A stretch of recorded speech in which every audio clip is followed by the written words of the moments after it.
Confidence intervals are an essential tool in inferential statistics, as they allow us to estimate a population parameter using a range of values rather than a single data point. In this sense, unlike point estimation, which provides a specific value, interval estimation defines a range within which the true value is expected to lie with a certain level of confidence. This level is usually expressed as a percentage, such as 90 or 95%, indicating the reliability of the method used. Furthermore, the construction of these intervals is based on elements such as the sample mean, the standard deviation, and the use of values associated with the normal distribution.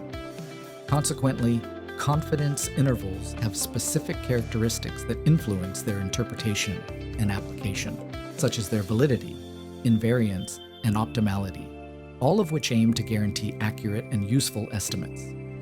Moreover, there are various methods for calculating them, including approaches based on probability theory, the central limit theorem, and resampling techniques such as the bootstrap method, which allows for generating multiple samples from an initial sample to improve the estimate. Alternative approaches such as Bayesian intervals are also considered. These interpret probability as a degree of belief and allow for the incorporation of additional information into the analysis. Therefore, confidence intervals are becoming a key tool for making more complete, accurate, and well-founded inferences in statistical analysis.